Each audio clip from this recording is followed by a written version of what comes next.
You sacrificed your boo-booic band for stardom. Why not say it? I felt it was worth it. I gave up my boo-booic band for stardom. What? Then people gonna laugh a little bit, but after a while they ain't gonna be able to say nothing. Just say who you are. You know, for years, Corey Holcomb, he's been talking about the stuff that goes on in Hollywood, and he's been getting a lot of flack. You know, he was saying that I would rather ride the Chitlin circuit than actually be in Hollywood with a lot of these guys because they're doing some very uncompromising things. Instead of walking into the room with their chests up and their chin up in the air with dignity, they walking in backwards, bent over. You know, he was calling this stuff out for years, as a lot of us was. You know, we were saying that audition couch in Hollywood, please don't sit on it because you might stick to it. You got a lot of women compromising themselves just to get a role. But just think about it, right? In the hood, if you got a woman that sleep with you for a pair of sneakers or for some concert tickets or a couple hours to go to Cancun, imagine what she would do for a movie deal. Imagine what he would do for a movie deal or a movie role. If they tell you, listen, we'll give you the big roles, the big house, the car. You can have all the women you want. You just got to take this ride down Hollywood and Vine with me, right, in this limousine. A lot of them dudes is doing it, right? They compromising themselves. Well, Patrick Davis' podcast, the PBD podcast, he had Terrence Howard on there. And this guy is he's been in Hollywood for a very long time, doing big time movies, been in a lot of big scripts. He came on there and he echoed the sentiments of a lot of us. A lot of us that's been calling this stuff out for years, right? He went on there and he didn't pull no punches. He talked about Diddy. He talked about all of the things that go on in Hollywood and maintaining your manhood and the way these men sacrifice themselves for roles, right? He talked about this. When you look at them, a lot of them are soulless, right? And he's getting a lot of flack and a lot of pushback for this. But let's look at what he said first, and we'll come right back. But when you give up your manhood, I've never seen somebody recover from it. That was all the people that went to the puffy parties. That was all the people that did all those things thinking that there was never going to be a consequence for what they were doing. Get punked out and pimped out by some greater desire. You shouldn't have a greater desire than being a man. So I believe that's a big problem with a lot of the actors out there because they get fluid. And next thing you know, once you go fluid, it's gone. You don't have any foundation to pull yourself back from. So maintain your man card, no matter what.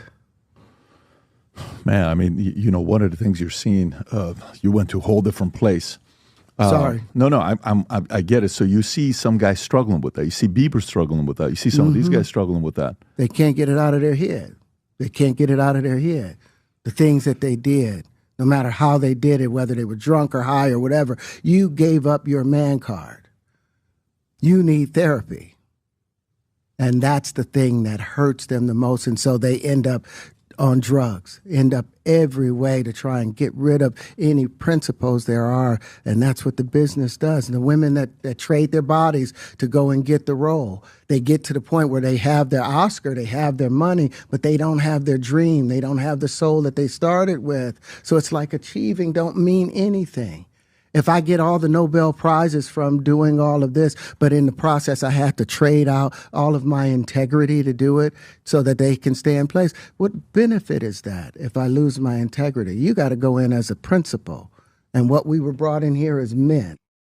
We produce 1,500 sperm per heartbeat for a reason, because the aggression is necessary. You don't trade that in, no matter what. Did you ever have the opportunity where you got invited and you said no to it? Hell yeah. What was the consequences when you said no? Puffy invited me for weeks, asking me to come and teach him how to, wanted me to be his acting coach for a while. Go there and he's sitting around just looking. I'm like, okay, what's the material you want to work on? He's just looking at me.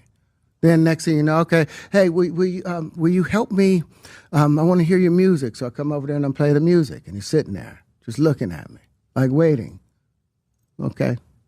So then my assistant was like, he wants to hang out with you next week. And I was like, for what? He's like, I think he's trying to. That's what my assistant said. And I was like, oh, okay. Now I get it. So now no more communication.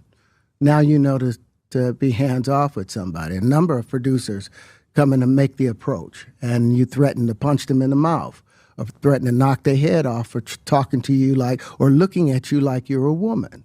You know, when you approach a real man about his masculinity, you're going to get a real reaction back. It's a difference when a guy walks in a room and when a man walks into a room. And a man don't take the same things that a guy will accept. So always be the man in the room. And that's always been my whole thing, and have lost businesses because I don't bend over in that way. I don't compromise. I don't play gay roles. I don't kiss a man. I don't do that because the man card means everything. You know, and he's saying that no matter what, a man has to maintain his manhood. Now, let me say this, right? Because you may have some people that's part of the LGBT lifestyle, right? And that's who you are. If you were assaulted, right, that's different. Like he said, that's different.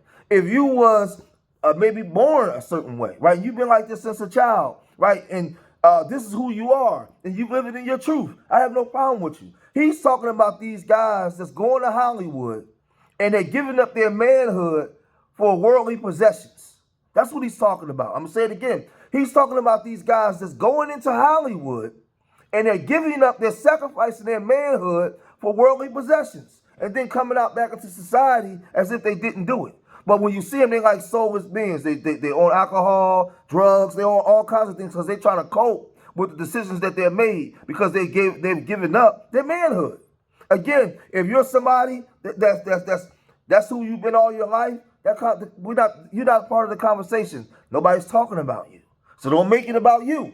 Don't make it about that, because that's not what it is, right? So, but, you know, this thing gets real crazy, right? Because Corey Holcomb been calling this stuff out and blowing the whistle on this for a minute now, right? And like I said, people thought he was crazy. Let's look at what Corey Holcomb had to say, and then we'll come right back. People who used to go to those parties, they knew that you don't have to bring lube to this one. Well, why would they? As soon as you walk in the door, they probably was lubing you up. Can you think about the black people who don't really like black people? I want an Asian boy to lube me up. Oh. All I know is that I saw a clip from one of the older ones where he came out on this ledge and was like, "Tank, okay, it's the last hour for kids. The kids need to go home." Oh. I was like, wow, okay. Well, I do want to say this about the situation, because I think I can offer a solution to all of the people going through anxiety of what's probably to come. Let me say that again. All of the people who have participated in the boo-booic bashings, and you know you'll probably be outed, just listen to the reason of Corey Holcomb. Why not get ahead of it? Why not have a group of you guys who are worried about your reputation? Why not have a roundtable discussion for the people so they can somewhat understand you? Instead of being outed by the authorities, have a sit down of what you did that you might be worried about coming out there. Because if you come with it first, people ain't that bad on you. Have you noticed that in life? When you come with it first, people are not that bad on you. It's a whole bunch of you who have stories that you worried about being put out there. Just tell it. If you at them parties, if you at them parties, homie, and you know what you did, because you're going to act like you didn't know what you did, and then you're going to lose credibility, and you know what you did, why not have a sit-down discussion and talk about it? Because some of these guys have wives or a woman that they live with. They prefer to walk out there in the world with a woman as their partner. That's a lot of these guys. But you have urges. Do you realize if you talk about your urges, you can put half the fire out that's coming your way? You don't have to get bust out by the media, by a videotape. You could say, yo, I know I'm the best basketball player in the world, but I went to the party. I be dunking on people. I wanted to get dunked in, that's all. I got dunked in. I felt like I'd rather stay with my wife. So even though I did this a couple of times, they didn't hurt me because I'm built for this, but I just wanted to get dunked in one time, that's all. Why not just say this instead of letting it come out on the... That's true, though. Yeah, I get what I'm not a talented person, but I wanted to sacrifice my mere boo-booic band in the back. Your boo-booic band gets sacrificed because we have medical evidence, once it is broken, it never goes back the way it was. Right, because it's not meant for that, right? It's not Right. like, yeah. You sacrificed your boo-booic band for stardom. Why not say it? I felt it was worth it. I gave up my boo-booic band for stardom. What? Then people gonna laugh a little bit, but after a while they ain't gonna be able to say nothing. Just say who you are. And we know what it is. We see you, homie. We see who you be with. Do you know if the people you associate with mean something? You can't act like, oh, I was around this person, but I wasn't with all that. That ain't the truth. Nah, but I'm saying, man, I know you guys are worried about being outed. And when I say you guys, I'm talking about all you A-listers.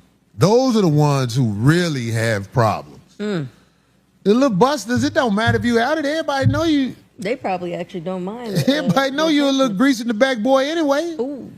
Everybody, man, you think people can't look at you and say what's up? Well, let me shut up. That ain't true. That ain't true. Some people can't tell. Like when I watch CNN, all them people boo-booically battle. All them people, all them men boo-booically battle. I watch them deliver their version of the news. Well, this is what happened today. You be like, this is a whole network of busted bands. Now, I know in the black community, we deal with a lot of unresolved issues within our communities, right? We got the don't tell that goes on. We see what goes on in the churches. We see all that kind of stuff, right? And then these people, they migrate from different parts of the community. They go into Hollywood, right? So you have a certain lifestyle that goes on in that area, right? They have all just a whole bunch of sexual deviancy and debauchery that goes on.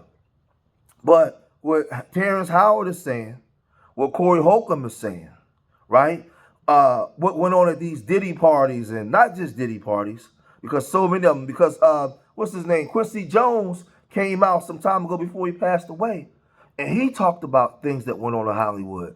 They said, oh man, the old man is crazy. He don't know what he's talking about. But no, he blew the whistle. But not just in black folks, right? We know that the CEO of Arista Records, the one that was running at Clive Davis, we know that he was married for a very long time, and then he came out and said he was bi, right? And he had a lover, and so many of them other ones, right? So a lot of the rumors and stuff that was going around we already knew that they were true, because a lot of the entertainers was already telling, right? The ones that left Hollywood. Why did you leave Hollywood? Because I wouldn't partake in some of the activities that was going on there. I just couldn't do it, right? A lot of them left Hollywood and they went and found God.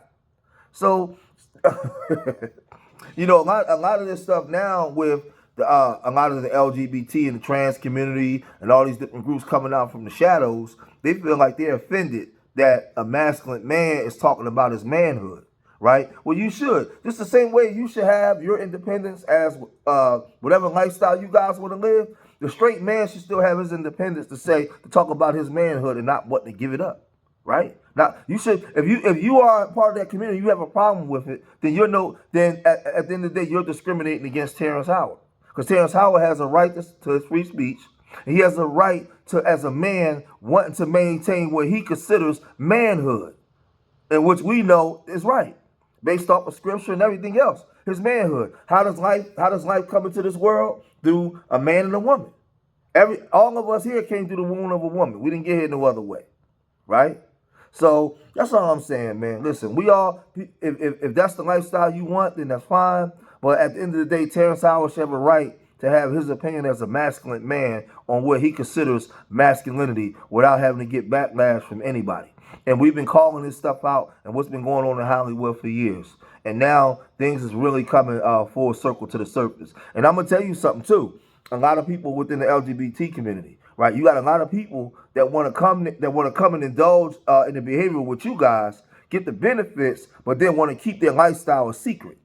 Well, a lot of the LGBT is starting to out a lot of you guys as well. You want to come and get the benefits from that community in Hollywood, the music industry and everything, but you want to keep your lifestyle a secret. Well, that stuff is starting to come to light. People getting told on now. Well, I'm going to cut this video short here, man. If you made it this far in the video, hit that like button, subscribe to Street Media TV, leave your comments in the comment section. Let me know what you guys think. And remember, I love y'all. Till the next time. Peace.